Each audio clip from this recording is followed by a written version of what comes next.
Good afternoon. Welcome back, one and all friends and family. It is season 2, episode 1 of Around the Pit, the post TI edition. A lot's gone down. We're not going to talk about it all. If you guys are just tuning in, if you're Reddit fiends like some of us are, or if you just aren't dead, you probably heard about a lot of drama in the scene.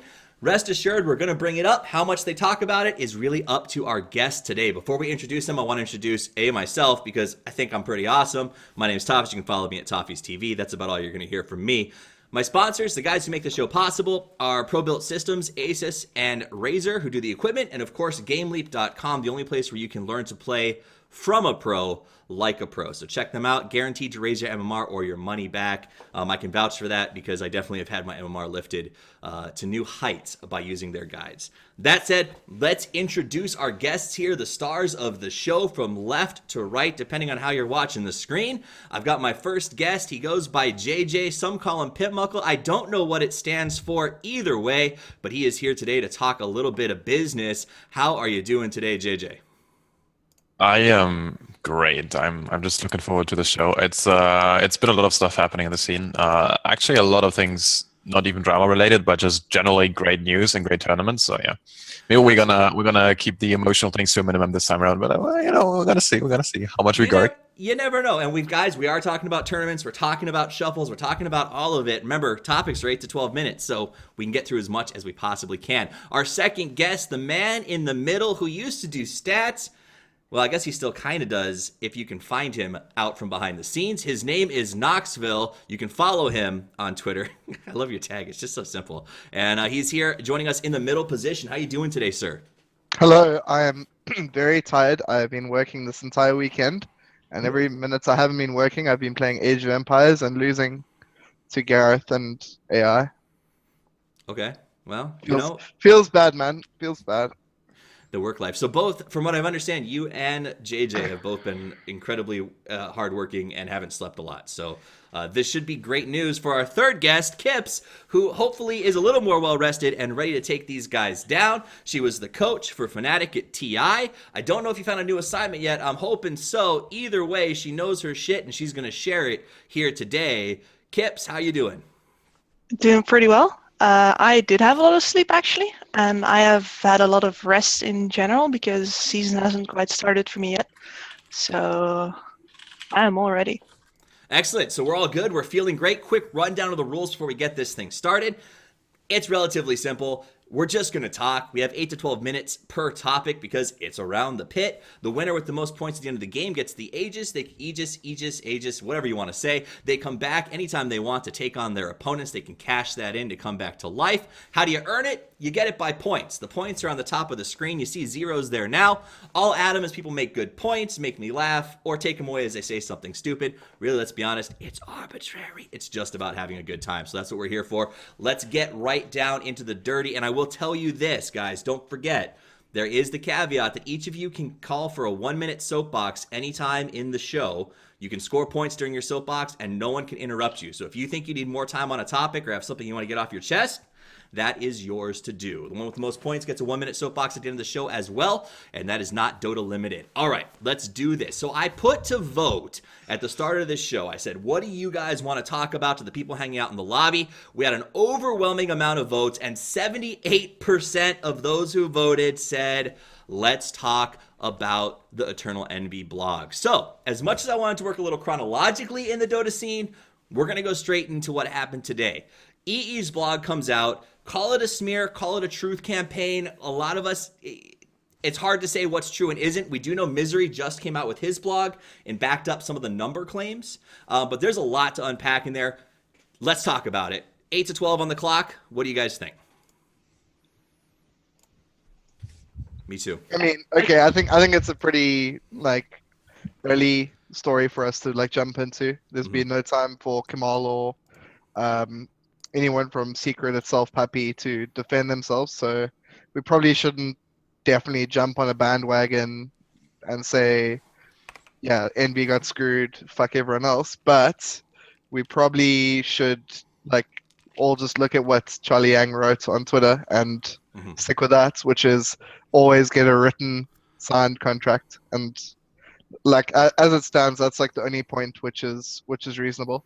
I think we still need to give a little bit of time to Secret and Kamal and Puppy to make a statement on the issue. Some of the things that were brought up that I think in Miseries was related to like the player jerseys with their name on the back, which is I didn't see that in Envy's blog, but I only read it very quickly. I was working, so I think that that's probably what I have to say is like the current situation of the whole story. One thing which I really don't know how I feel about this, it's not so much that Envy comes out and talks about a whole bunch of like stuff in secret, because something of like this magnitude is usually going to get, I don't know, like dialed back a bit, and people are going to come out with their version of the story, and people are like, okay, you know, maybe that's not the same story that everyone else perceived, and you know, you're eventually going to come to some sort of conclusion there. What I really have an issue is just money in general. Esports money is always a really delicate thing.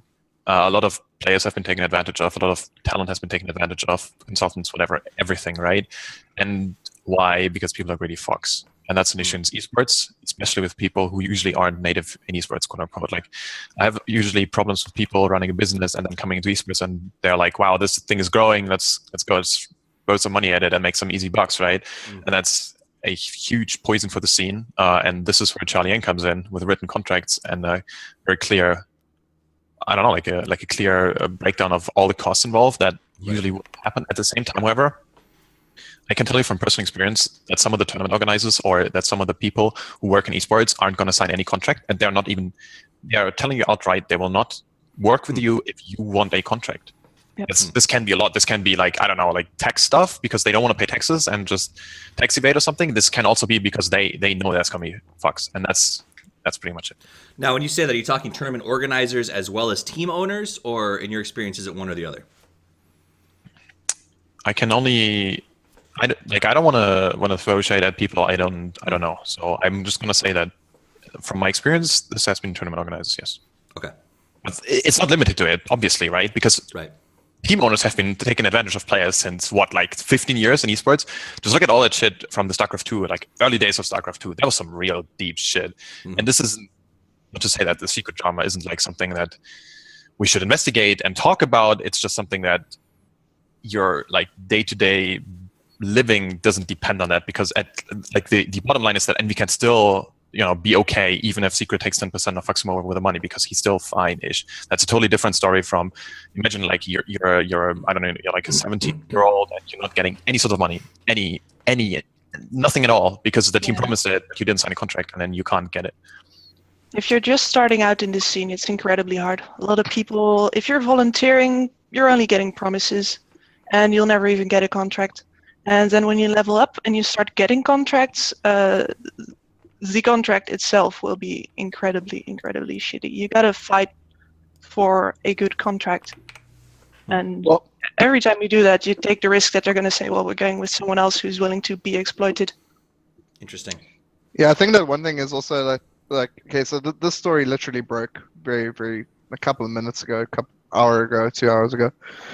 A lot of people in chat are saying, "Oh well, like what a cop out, what a poor like defense coming." Like I don't know which is true, whether like everything that EE wrote is true or isn't.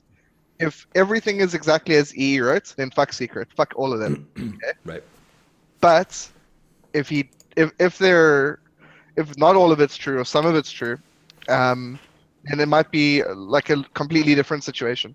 All I'm saying is that we need to like give Secret a small window, maybe a couple of hours a day, to give some sort of response to defend themselves. Like if you think about what happened, like a year ago, Cyborg Matt got in. There was a huge Reddit drama about how he didn't pay out, and there was like posts from Ebony about how he didn't pay out and how the players didn't get paid out, no talent fly, and how they were screwed over. And now here we are. And only right now is there any evidence to suggest that he was like completely innocent. Maybe not completely innocent, mostly innocent, to the point that he was maybe sick and he didn't follow up like he should have, but he was in no position to have any control over the outcome. So I think that like incompetence, like there's a very fine threshold between incompetence and being like completely malicious, and we need to just see how far towards that line or how far over that line Secret has stepped. Well, Envy brought it up in the post, the idea that Secret suffered bad press, I think it was almost 5 months ago now at this point, with that Ebony, Fly, Where's Our Pay sort of Reddit thing that broke out. Does that count? I mean, can you count that sort of as a mark against them? Like, you had 5 months after an initial scandal to not have another one follow suit? Because it sounds like they still haven't taken care of some of those things. I mean, 5 months is not that. I mean, it's really long if you're trying to get food month to month if you're living on the cold Swedish streets. But it's like not very long in terms of like other esports related things. Like WCA hasn't paid out for 2 years. Like events pay out on average 6 to 9 months, like on average, right? And that includes like things where Valve pays out you a week later. That includes things where you're basically waiting for 2-3 years before you write it off as a bad debt. There's lots of situations where like 6 months, 9 months, it's not very long at all. We need to like give maybe not necessarily 6-9 months before we start shitting on them, but we should just basically say, let's give them a small bit of time to respond. If they don't, the onus is on them. If they don't respond, then they look like the idiots. If they don't defend themselves, they look like idiots. Even if they're completely innocent, they have to defend themselves now. Yeah, they gotta go now. If you wait too long with this shit, it becomes a story on its own. It's got its own life, and then you're screwed. I mean, they're already screwed, but they can at least unscrew themselves a bit right now, you know? Mm-hmm. So let me ask you guys this. You, I assume, read through the entire EE blogger as much as you could, considering pictures weren't loading and things like that. What was the most alarming part to you when you read it? Did you find a stronger reaction to the money stuff up front, or did you think it was more alarming the allegations of violence and physical threats and bullying that seem to be alleged to have gone on the team as well? There's a point where EE says that Puppy threatened Wee physically. Misery mentioned, I think, in his something about him and Fly having a conflict and Puppy favoring things like, if you don't like it, do you want to fight? Is that something that I think we should also be focusing on in addition to the money, or is that just interpersonal problems? I want to talk about this because the problem isn't physical violence. The problem is emotional attachment to certain conflicts, right? That's the meta thing here. And it now depends on how strict you want to go into this whole emotional thing, right? Is a team leader or a team captain still a good team captain, even if he gets emotional over things? If someone gets emotional, then it's very clear that he cares about this. I wouldn't say the way Puppy did his emotional shit was good, because from what we've seen so far, at least from the NV block, right? Because that's obvious that the information we have, that's not good emotion, but it just at least shows that someone cares. Like, you wouldn't get emotional if you don't care. But at the others, like at the completely different spectrum, if someone doesn't pay you and someone lies into your face that you don't take a percentage and then actually takes the percentage, that you get a 5-figure salary and then doesn't give you anything, that's an issue. That's a far bigger issue than being emotional as a team captain, as someone who's invested in the team, and as someone who's invested in the idea of making this team work. I wouldn't, like, sure, emotional things happen, and it's not great if you threaten people, especially not physically. Like, it shouldn't happen. But at the same time, things can get emotional, and I can understand people who do get emotional.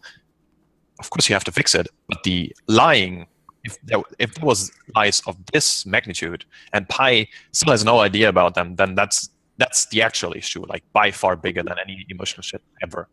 Okay. So one thing that people were talking about is like, so the TLDR from what we've seen so far is get a written contract. But this is basically very, very specific. Like, you should always have a contract. But if there is like written agreements that there is 0% cut by the organization, then there doesn't actually have to be a contract. There doesn't have to be a formal agreement. Like, in many countries in the world and many areas in the world, verbal contracts, as in not necessarily verbal as in written down, spoken, or in words, but spoken contracts, and also contracts which are written but not signed in a formal legal document, are legally binding. Like, there are certain requirements about it. Like, it has to be made in good faith. It has to be equitable. Like, there has to be a series of criteria which define it. But in this case, if it was very clear cut that there was an agreement that there was 0% take, then I'm pretty sure within Europe they would be able to make a case for that in court. And the other thing is, Misery, in his blog, one of the first things he said is, like I went and spoke to a lawyer. Like that's like really, really good advice. Like get Mhm. legal advice on this because most of these people are just, mostly kids, very, very young, have poor understanding of their local law and international law. So I think that, yeah, get a contract when you can, get a lawyer when shit goes south. And with these two in hand, you might be able to, at least for Envy, get back some of the money. For all the players who lost the cut to the secret organization, they would be able to get money. Kips, do you have any thought on the money versus passion or emotion or threats of violence? I see it as two things. I mean, I see it as one issue really. This sounds a bit like an abusive relationship. If you look at the promises being made and the promises broken, Eternal Envy keeps trusting Puppy. He keeps trusting him again and again. And he knows what happens if he goes against him. So if you start asking for your money, things could go south because you know that this guy is aggressive and he has no problem making promises and then breaking them. So for me, the idea is also that if you get a lawyer involved, your personal emotional ties that influence you and make sure that you cannot act the way you should logically be acting, you also severe those and you let someone else do it. Because it is clear from this blog that he was not in a place to figure this out himself. He really couldn't. He really wanted to trust, and his trust was getting betrayed over and over again. That's a good point. So what I think it comes down to, and I'm getting from you guys, is if you're going to sign a contract or have a dispute, get a lawyer, put shit down on paper, and let's look at both sides. And I think that's a big thing. We want to be cautionary. There's a reason we didn't do a ton of these shows, especially around the shuffle, because we don't love rumors.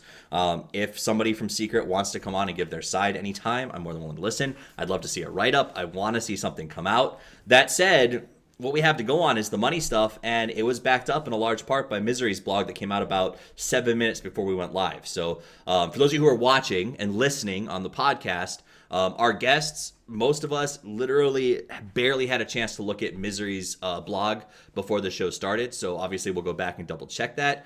So if you are saying, well, it was reconfirmed, to be honest, we just didn't have time to read the whole document and sort of put things together. So that's where we're at on this topic. That's EE. I hope it gave a little bit of insight to you guys. We will make sure that we bring it back in future shows as we get more and more information. But I don't want to harp too hard on it. Yes, Pim. One question. Okay, so I think the one question which actually bothers me a lot here, how can Misery be owned prize money for 1.5 years when Camel is loaded as hell? That's what I don't understand. I mean, Kamal's just the director of Team Secret. There's he is very rich. Sure, everyone knows that. There's no indication that he's invested any money in the company. Okay, sure, but why he doesn't owe them money? Okay, sure, but why would he not realistically see that Evan is about to write a freaking blog because Fly was owed money, Misery was owed money, a lot of people were owed money. Why would you not front the money in this case and talk to Puppy about how you get the money back? Because that's freaking PR disaster. They had great sponsorship deals at least.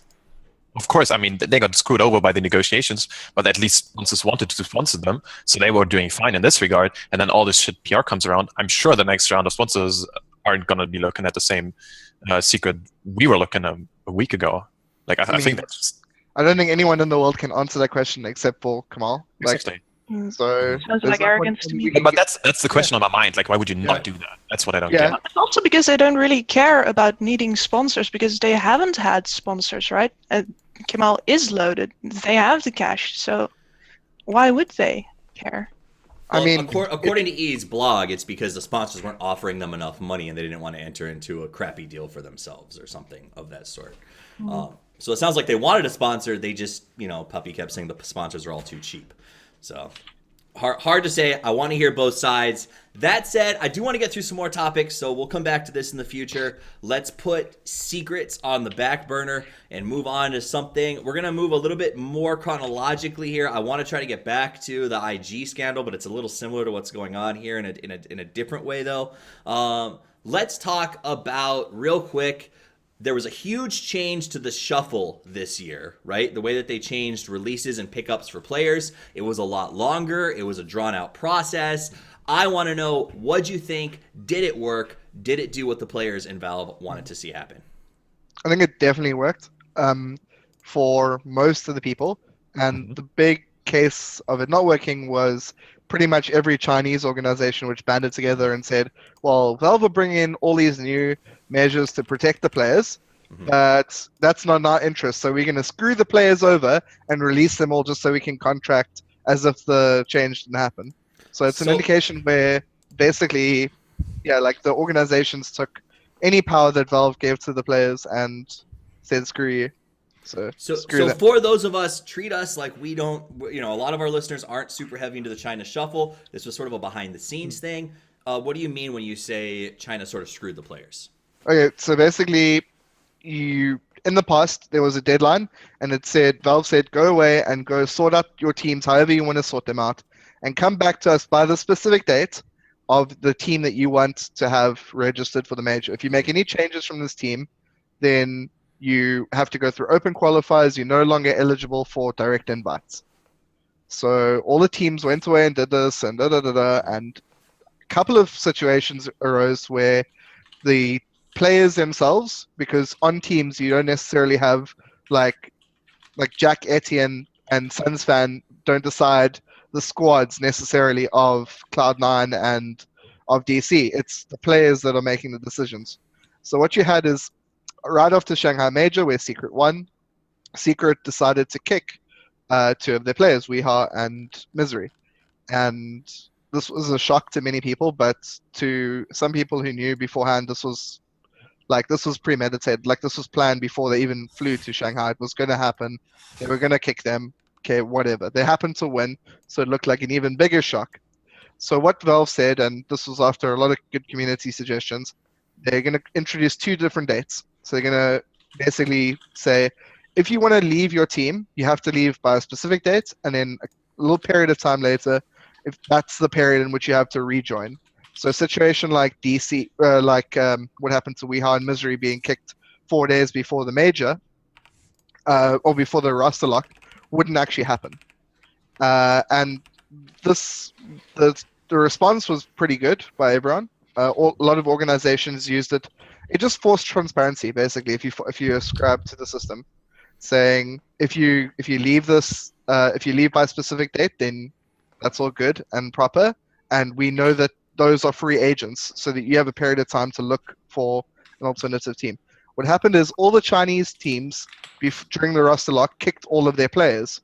As a result, this means that everyone's a free agent. So it's exactly the same as it was before, and no players know that their spot is locked on a team. So everyone's frantically trying to screw each other over. So you basically have perfect competition in a lot of cases, and teams are undercutting and negotiating and using their players as if they were chips on the table.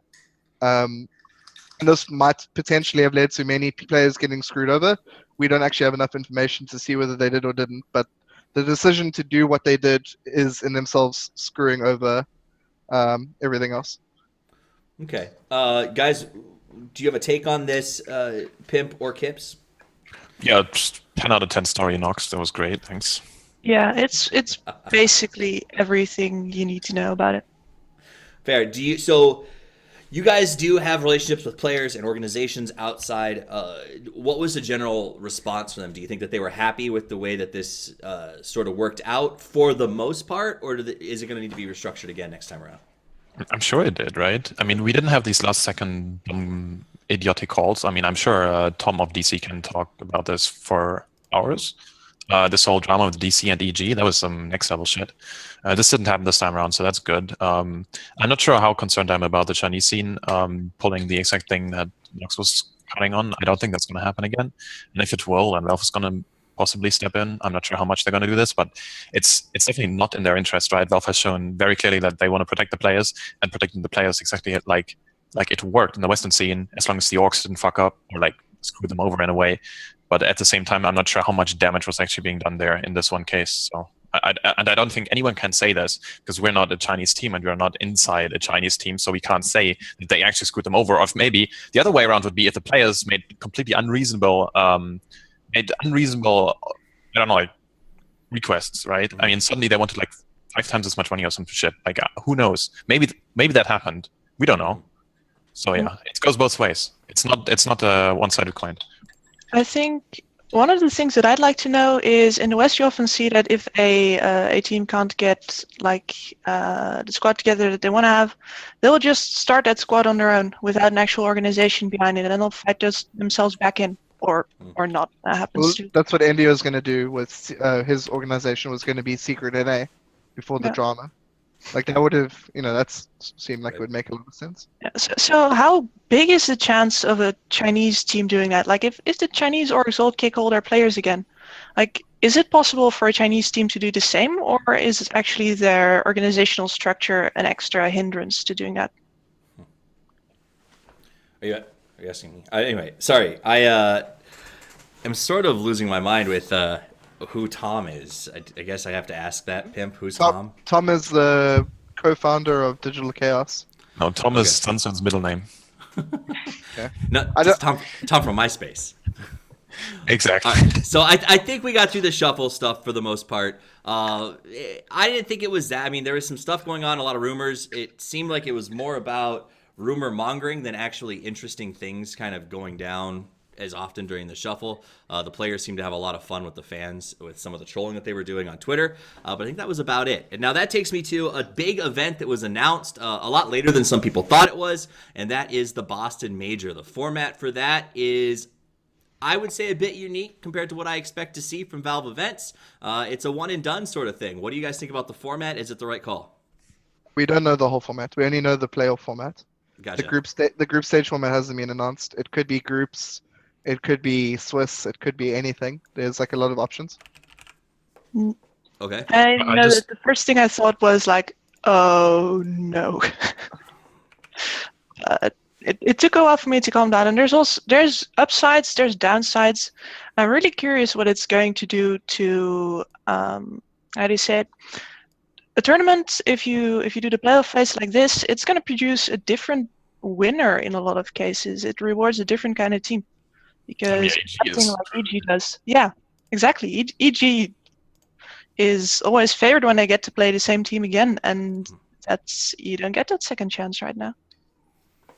I think it's great. I was very skeptic at first. I think it's great. It's a good shot. The whole format in itself, the majors, like having 4 days of group stage and then like 6 days of actual playoff days was way too much. Condensing the tournament makes for better storyline in a way. Single elimination is a lot easier to understand for the viewer. Single elimination is a real crazy format. It's cutthroat format, and it's going to produce better games. It's going to be emotionally better because you don't have this. Well, yeah, they kind of lost in the winners bracket. Who cares? They're going to face this in their team that they already beat in the group stage again. I don't think double elim is a good format for storylines in the same way that single elim can be, and I really hope we're not going to see some sort of weird groups where there's unmeaningful games. That's something I just personally absolutely hate, and I think this is why this format is so nice. I think the other thing is just that when you're looking at double elim versus single elim, most of the time it doesn't affect the winner. There's a couple of rare situations where it does, like EG is a notable example. There have been some really good lower bracket runs, and those have been really incredible stories. But that's a bit of a bias because we wouldn't actually think, like, let's say OG got knocked out. It would be still a great story about Secret maybe winning or, whatever. We're a little bit biased by always remembering the really insane lower bracket runs. But I just want to say that double elim does a much better effort at placing the lower teams. So in double elim you get like a bottom four, a second to bottom four, and then it's pairs all the way up to like you get like 7-8, 5-6, and then 4-3-2-1. And this is really good for prize distribution because you could genuinely be the best team at this tournament, but you could be paired off against. You could be the second best team, and you could be paired off against the best team in the first round. Yep. So it might be better. I think the talking point here should just basically be about how the lower teams might either love or hate this format. Right. But a lot of this comes down to groups because you don't just fuck up in groups and still are the second best tournament in the group. It's not best of one groups. It's at least going to be best of twos or something along these lines. And if it's best of three indeed with Swiss format, then the onus is on you to prove that you're the better team. I don't buy this whole, well, the second and the first best team are going to go in the first round against each other. Like Yeah, that, but it the second or the first happens. fucked up. Yeah, of course it happened, but that's just such a hypothetical thing where like, well, if this and this would happen, then you have 3 or 4 games, depending on the format, maybe more even, to prove yourself as a team. And yes, if you fail your group stage, then you deserve where you are. It's not like I don't Group stage buy the has a whole- momentum all of its own, though. Like, if you lose the first match when you didn't expect to lose it, your morale takes a huge hit, and then you're gonna lose more. Like, I talked about this in my blog about our TI group stage. Mhm. We got hammered the first day. We got wrecked by eHome and by DC. And nobody expected those two to actually top the group, but we were just down in the dumps because we thought we were going to go 2-0 on that first day. And then we barely, fight ourselves to best of the rest. But that took a lot more effort than if you just wipe the first day. So group stage and showing your best, it's not always going to happen. And that makes me very apprehensive about if you have a bad day or if you're whatever, there's no ways for you to prove that you can adapt. So that's what I mean by getting a different winner. You're going to get a winner who does their thing very well immediately instead of a team that invents new things or reinvents themselves. Yeah, but that's not the form. Like, no one is questioning that this format doesn't really produce good inventors throughout the tournament. That's fine. That's something I would agree on for sure. But if you are actually the second best team in this hypothetical world, you fail your first day of group stage games, and you still have the second day to prove that you're not the dumpster, you're not the bottom one, the very worst team in the group. Like, I just don't buy the whole thing that it's streaky for sure, and I agree, and it's an emotional roller coaster, and there is coaches to bring you up and to bring the team back together, but that's a flaw of the team if you fail every little group stage game you have and just continuously drop out in the very bottom of your group. I think that's... Yeah, I agree. You shouldn't get bottom, but Exactly. if you get bottom 4 out of 8 and you meet the winning team in your second round, that's... I don't know. I don't think it makes for creativity either, by the way. That's I mean, something else. one of the biggest things about large international tournaments is that there's a very unique meta about the tournament. So if you don't have a time to adjust to the meta, then you can get completely wiped out. Yeah, like, you're done. You really need, like, even with the excellent coaches and stuff, you need time to be able to adjust. And that's really a good thing why no one gets eliminated from group stage. But it can, like, you can have a bad group stage and a really, really good bracket phase, and that happens all the time. Yeah. So is it because the meta, the fact that the meta shifts makes this different from traditional sports? The reason that teams are so mad about single elim? Because you don't hear NCAA teams complaining about March Madness single elimination. They say, well, I've had a bad season. I got a shitty seed. I got to play number 1. It is what it is. Is it because the game changes constantly, whereas basketball is just always basketball? I mean, we're not sure what the teams think about this necessarily. We've only heard what a couple of teams have said, and most of the teams that are vocal on Twitter and Facebook and social media are the teams that actually are going to be negatively affected by this. I'm pretty sure that, like, your teams like TNC are going to be like, this is amazing. Unknown, the Peruvian team, they would love something like this. So there's teams that are also going to get kind of an unfair advantage. When I say unfair advantage, I don't necessarily mean unfair. Like, it's basically going to be like reducing everyone's expected winnings towards the mean. Okay. Guys, do you have a thought on that before we close out the subject? Last chance? Last chance. Yeah, I wanted to say creativity. Like, if it's always the last match before you're out, you're not going to try something new unless you're, like, really desperate. So I think the tournament meta, I think a lot less heroes are going to get picked. I think people will play it safe. But Wait, I mean, isn't it still a best of 3 though? It's still a best of 3, so can't you still be creative in one of the Yeah, games? so the first game you pick Drow, and the second game you pick Morphling. Okay, what were you saying, Knox? I was just going to say, did they 100% confirm it's 16 teams? can't actually remember off the top of my head. Groups get really weird if you don't do 16 teams. If you do 12 teams and then you have 2 groups of 6, you have meaningless games most likely, and that's... Yeah, but I'm saying, like, they haven't said, like, it's not like 12 teams Swiss or something stupid like that. Like, I'm just 12 team Swiss is actually unbelievably dumb. It's not that No, bad it if you really break is. into top 8. If you break into top 8, that's fine. But yeah, What? I don't know. No. I'm just basically saying they haven't specifically said the like group stage format and how many teams are going and all that. Cool. You guys moved How- well beyond my processing speed. All Alright, right. whatever. So Like 16 Swiss is fucking dumb. we don't have a confirmation from what I understand, but it seems like it's the most logical conclusion that it'll be 16. Is that correct? I'd be surprised if it's not 16. Okay. We do know that there's some other stuff coming on with the lead-ins and the open tournament and the battle, what's it called, battle cup and things like that to get into qualifiers. So I think there's still a lot to come out, but the key is the final bracket, the big show is single elimination. It's going to be a fun experiment. I'm excited to see how it goes. It sounds like the consensus is teams maybe don't love it, but some of the fans really could enjoy it because every game seems to matter. Paramount. We'll see.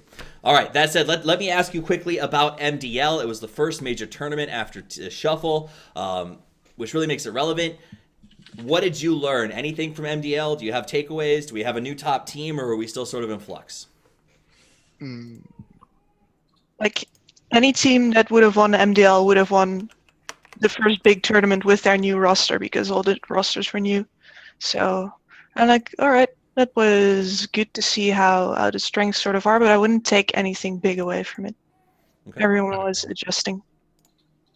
It just shows that still, like some, especially teams like Newbie still played a very comfort-based draft. They didn't really go out and innovate too much, really, went too crazy. Meta isn't really stale because the meta is actually amazing, but it still shows that teams still play their comfort heroes and aren't ready to innovate just yet. And that worries me a bit for Boston because we kind of had confirmation that the next major patch is going to be in December after the major, right? Mm-hmm. So we're going to have the same heroes, and that's going to be opening doors for all the analyst guys out there to really pick teams apart because a lot of these teams didn't shuffle all that much. The core is still the same. The way they play is still the same. If MDL wasn't exactly TI 6.1, but it was still a tournament where a lot of the teams played somewhat similar to the way that they played at TI and before that. So I think the teams who have resources to really pick apart the way these teams play are going to be having a great success because of the single elimination format actually.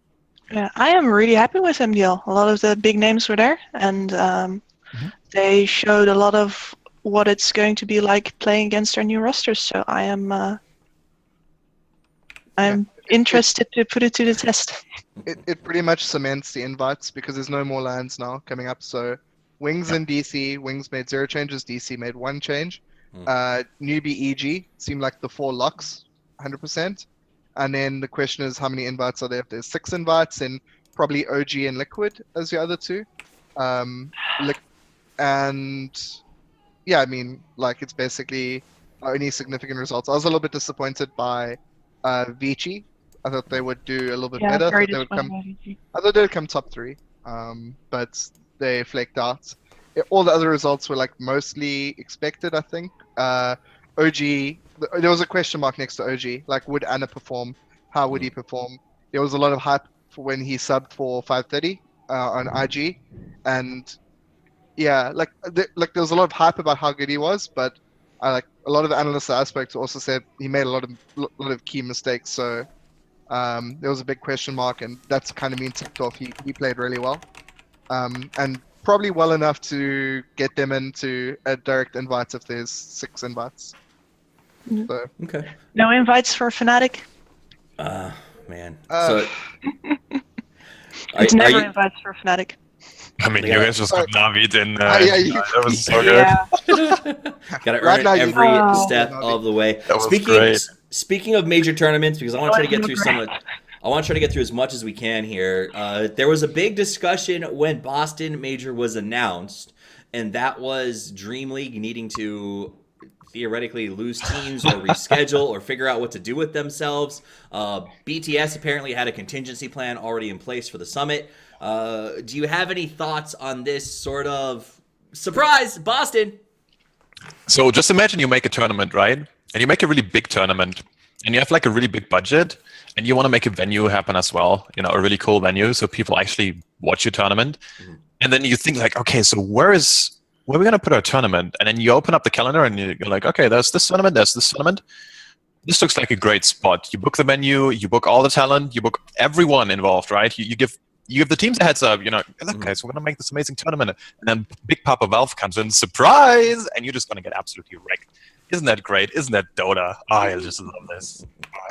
I mean, the situation's even worse than you're describing because DreamHack doesn't give like 2 months notice about this or 3 months notice. Right. They literally booked, like they've given DreamHack notice for like the next 2 or 3 years.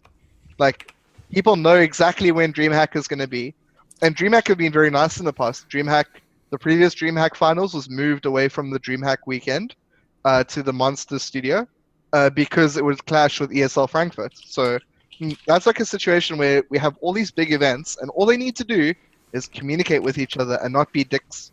And if they do that, then it's perfect. Everyone gains. They have more viewers to watch their tournaments. Like no clashing. Exactly. The best thing is everyone already does this except one guy. No. WESG have also kind of told. Okay, whatever. That's a Chinese tournament. They're not hot on the whole communication thing, right? Whatever. It's fine. And it's also WESG. It's not really a prestigious one. It's quite big, and a lot of teams have players who want to go play in it. Yeah, but it's not like a prestigious, really huge tournament. It's like $1 million thing. Like, but it's like $1 million in the prize pool. Who fucking cares still? Like that just Not on that the just same makes level the as tournament. It's not on the same level as like. There's no way in the world in which WSG would trump a Valve event. But I'm telling you right now that there's a lot of LAN events where other teams, like big teams, were going to go to, and now they're maybe our players want to play in WESG. So all right, fine. How do you? But can Valve get around these tournaments? I mean, do you think that's their responsibility? Yes. Okay. They made the Yes, major system. They made the major system to promote third-party events and to make it easier, like in the build-up, more relevance. Getting invited to majors is based on third-party events. Getting invited to TI, everything is great. Valve just needs to give notice that is more than like 60 days. They basically gave 1 year notice, then it would be great. The problem is that like most of the decisions at Valve are probably made by 3 people sitting and having coffee over lunch. And like, where should we have the major? Oh, well, I heard Europe's really nice this time of the year. JK, let's have it in Boston. It's going to be snowing. You know, like no one. Like their first option fell through. Like that's a particular. That's the thing I subscribe to. I know that like for Frankfurt last year, it was like the 30th option, the exact venue and time. Like, and they've booked the venue like literally 2 weeks before actually announcing. Yeah, and I wouldn't be surprised if almost everything about Boston, the timing, the single elimination, is all because of just like this isn't like Valve experimenting, in my opinion. No, maybe it's that's how it comes off. I think that they basically we can try and sell it like that, but yeah, they basically probably got this venue and booked it, and they were like, okay, we need it for 6 days, and they're like, I'm really sorry, we can give you 2 days, and then after a bit of negotiation, it got up to 4 days. Like that's single limb, let's go. Single limb, let's go. I'm not joking. That's no, exactly I'm sure that's what happened. Yeah. And the format will be an experiment because of time limitations. I want to go through one last topic because I think it sort of ties back in to our first topic a little bit. Then we'll go to the lightning round, and that's it. So rack it up if you can. This is it came out last week. It was Anna and sort of the situation at IG, and this was I think it's interesting to me because a lot of people I think read that and sort of went, okay, and moved on, said he should get representation. He got screwed without a contract. But that happened in another part of the world where we're maybe not as big of fans or follow IG as closely. And then a week later, Envy comes out with a sort of I should have had a contract blog. What was your take on the Anna situation? And do you see parallels between the two, or am I just making this up? Oh, I mean, the parallels are obvious. It's there's also a big difference, though, because Envy is a big name. He can go write a blog and everyone will care. And the only reason we care about Anna's situation now is because he got signed by a big team. He didn't have that leverage before. He would have just been some pub star who made a bad decision regarding his finances. So, like, I feel bad for him because he didn't really have a choice. He wanted to make it, and he made it, but he paid a really big price for it. I mean, this is nothing new in esports. Like, no, it's not. Said it time and time again.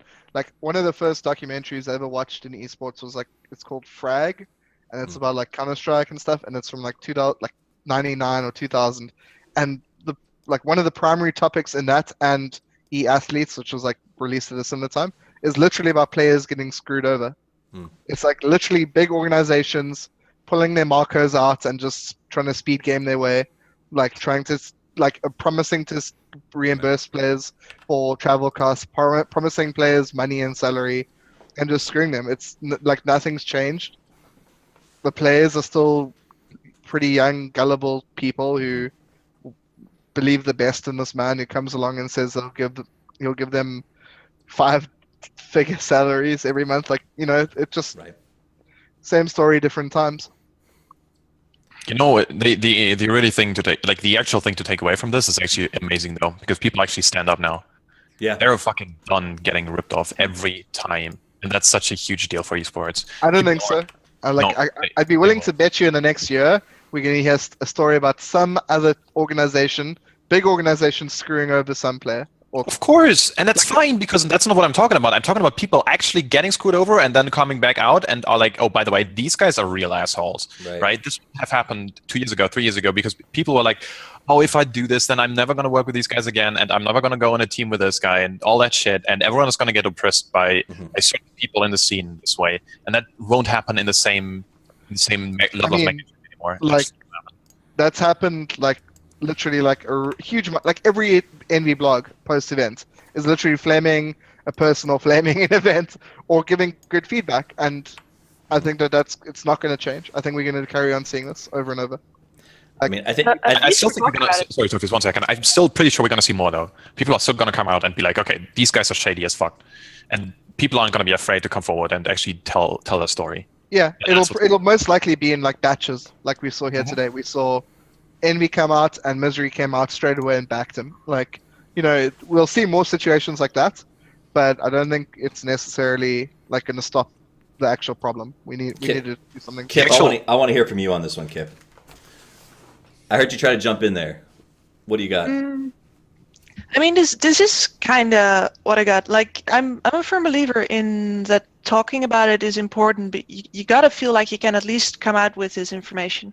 But at the same time, it's not the end. We're going to see a lot more of this. And I think part of it is just a problem of saturation. Like a starting player, they can always get someone else. So you either agree to the terms because you want to make the dream work, or you don't, and you don't make the breakthrough. And that situation stays.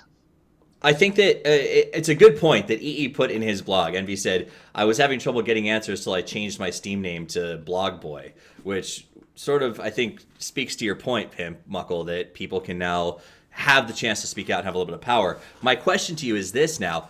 Do these hurt the organizations? Does IG, at the end of the day, really care? Does Secret bounce back from this by simply fixing some problems and we all forget about it because they have the funding to create great teams? Or do IG they doesn't suffer? give a shit. I don't think IG gives two shits about this. I can't believe this is how it works. It was mostly a blog viral in our hemisphere. This is a Chinese team, Chinese sponsors, Chinese management, all that shit. I don't think that's an issue for IG. I think it's a much bigger deal for Secret, actually. Okay. A lot. I'm a bit worried about my boy Midone now, because he was really like, yeah, man, I'm gonna play with Secret, and I'm like, well, you picked an interesting one, my boy. So I think we're worried about anybody who's involved right now. What do you got? What were you saying, Knox? I don't think it's something for those players to be worried about. I think it's like, if anything, you don't know what they signed. Oh no! If anything, it's a good thing, because it's going to make them like look at their contract, see how they can get like what could screw them over. It's going to like force them to look at it, which is definitely better than them just getting screwed. But I mean, now you can see how he's getting screwed. It is marginally better. Yeah, but it also like there's I hope that just happens not the case. a lot of contracts do have termination clauses and ways that you can end the contract. Might be a time for them to use that. Like having the information earlier is always better than not having the information. Agreed. I mean, Secret dropped out of Summit. Does that tell us anything? Is that just maybe everybody's re-examining their contracts right now? Have you? No. I mean, I don't think we can extrapolate from Secret. gotcha. Yeah. There's plenty of reasons to not go to a summit right now. So. I mean, honestly, the US is gonna elect Trump soon, so I don't think there's gonna be any more summits. Not Screwed. after this weekend. Not out. Tonight is a big night. Oh, he fucked up. But is it really gonna be fine? I don't know, guys. I'm not gonna trust anything. I certainly hope so. I hope that we get a statement from Secret, and it's not that sometimes we like to meet players, kiss them on the mouth, and reach down and grab them by the testicles when it comes to negotiation, because it's. Would that be fun? I think, Are you saying that Kamal is not a pussy grabber? Are you saying that? I have no idea. Oh God! I have no idea. Can we cut? Can we dodge? All right, dodge. Next thing. Let's. So that is basically the heavy topics we got for tonight. I do want to give you a quick chance to sort of give me your opinions on something, and real quick, you got 30 seconds to tell me about this. Are you excited? What are you most excited about? Do you think it's gonna be a problem? And that is the new venue in Boston. They are going to be moving to something that reminds me a lot of the theater that we had the original TIs in. I've been there. I actually watched, I think it was Phantom of the Opera. I watched live at that opera house. It's not huge. It's actually relatively small. It's got a balcony and a lower seating area and a very large lobby, and that's really about it. So 30 seconds. We'll run right down the line. We'll go with JJ, then Ben, and then Kips. Tell me, are you excited or are you tentative about the new venue? Let's hear from you. Well, I wish I would be excited, but maybe I'm not going to be there, so I don't know if I'm going to be excited. You guys are going to be having fun, I'm sure. No, just kidding. Obviously, it's great. It's a good venue. It's something back to the roots, and because of how it's a major and not a TI thing, it is actually okay. Okay. Yeah, I think it's going to be great. I like the time zone. It's not a European major, but for all my friends living in South Africa at GMT +2, it's a good situation for them to watch when they get home from, watch at work, and then they don't have to sleep and take leave. So for all my friends, it's really convenient, and I hope to be there. I think it's going to be really exciting, and we're going to see different types of storylines. Okay. Kip, what are your thoughts on the venue? Yeah, I think the atmosphere is going to be great with such a small venue, but like at least for the 10% of people that can be there instead of, Right. the regular crowds. I'm hoping to be there too. I think it's going to be awesome. But yeah, for everyone that can't go because of the location, the Americas, and the venue, I do feel sorry for that because it's going to be much harder to reach. I will say Boston's a little bit easier than Seattle for some of the Western European fans, right? I mean, there's a lot of flights. My wife worked in England for a while, and I lived in Boston, and it wasn't hard to get cheap flights going back and forth between some of those spots. So it's hopefully only 5 hours difference, so the jet lag's not so bad. It's not terrible. Yeah, but there's no space for them in the venue. That's the other key is. That's actually do you an issue. think tickets are going to be a huge issue? They're going to be gone in a minute. Yeah, they probably will be gone in a minute. But Frankfurt was empty for like the first 3 days of the main event. So sure, it's going to be like 100% full at crunch time, but it's also going to be full during the group stage. It's going to look good. And also, like something you don't see when you're watching on Twitch chat in Key Arena, it always like cuts to the crowd when it's like during breaks, and like some of the like whenever there's a break, everyone like scrams and they go get food, they go to the bathroom, so it looks really empty. Whenever I looked at the crowd at Bayarana Hall, whatever it's called, it always looked full. It always looked hype. Everyone was there. Everyone was excited, and I think that. Sure, we might see fewer fans in total, but they'll be like more passionate on average. Okay. Well, that's about all the time that we have for the show today, guys. Boston Major is going to be great. I lived in Boston a long time. I think it's going to be awesome. The theater is very cool if you can get in. But I'm going to tell you, if you can get in, I bet you're going to have a really cool experience because every seat is literally right there. So it's not like TI where you sit in the nosebleed so that you can sort of see the Jumbotron and are sort of far away from the players. Everything is going to be looking right into the boxes. So definitely check that out. Going over the numbers at the end of the show, third place is going to be Kips with 18. Second is Knox with 20. In first place is JJ coming in tired with a mediocre goatee at best, but he still takes home the win. And, I didn't get points for baying around the ram. Oh, Jesus fucking Christ. Do you think you deserve points for it? I think that rendition. No, it doesn't. What the fuck? Are you serious? All right, so JJ, you have earned 1 minute to talk about, bitch about, complain about, anything that you want. Go for it. Your time starts now. What the hell? I was not prepared. I could go on a rant about the major system for like hours, but I'm just going to say that people should seriously consider what they do in esports and how they do in esports and if they're compensated fairly. If you're working any sorts of job and don't get money for it, it's not a job, it's a hobby. It's very, very important. If you do not get money after being promised money, you do not continue this job because it's no job because you don't get money. If you want to do something professional, Get money for it, get a contract, get paid. Don't be taken advantage of. A lot of people have done this. I fucked up as well because I did just that. And that's a fucking bad thing because I wanted to quit really bad a while ago. And some people helped me out. It's important. Do the right thing if it's for you. And think real long and hard if you want to do esports full time. And if it's for you. And if you can make a living. And get a contract. I think that's... I'll see you at the next major, JJ. All right, so Fuck before we yourself. sign out, though, I want to give you a chance to slip in some plugs or things like that. Pimp Just Talks. So let's start with Kips. Where can we find you? Is there a project we should be looking out for you on? What are you excited about? I am excited about announcing my team soon. So you can go follow me at Kipspul, Kipspul. And I'm going to be joining my new squad soon. And then it's time to go and get us qualified for Boston. Nice. Kips be repping, so we get to hear from her. So make sure you follow her at Kipspull with one L over on Twitter. Nox, what are you working on? Hello, I'm working a lot at the moment on Dat Dota. We recently revamped the entire website, and it has got a lot of data. And yeah, pretty much been working on that in every single bit of spare time. But you should That's follow good. me at follow Knoxville on Twitter. I recently renamed from Knoxville ZA because people kept asking what it stood for, so I changed it to follow Knoxville. And you guys should also follow Skim Gaming because he's the best analyst in the world after Sansu. All right, fair enough. That was hardcore. All right, Pimp, last shots. Where should we look for you? What are you up to? All right, I just want to say a big thanks to NVIDIA. They're now sponsoring me after they actually cut their secret deal. Thanks, guys. That was great. In all honesty, I don't know. We're good. Whatever. It's fine. You guys. All right, you can follow him at Pimp Muck, like the poop, end with an L. No. Super easy. Yeah, It's Muck. Pumuckl. It's from Pumuckl. Pumucker, right? Pumuckl. Pumucker. Pumuckl. Pumucker. Pumuckl. One who mucks poo. No, it's Pumuckl. It's a German comic dude. It's like a wizard thingy gnome dude. All right, Okay. well, you guys can You follow him guys at Pumucker over on Twitter. No, for real, though. It's PIMPMUCKL for those of you who are listening to the podcast instead of watching. Do follow.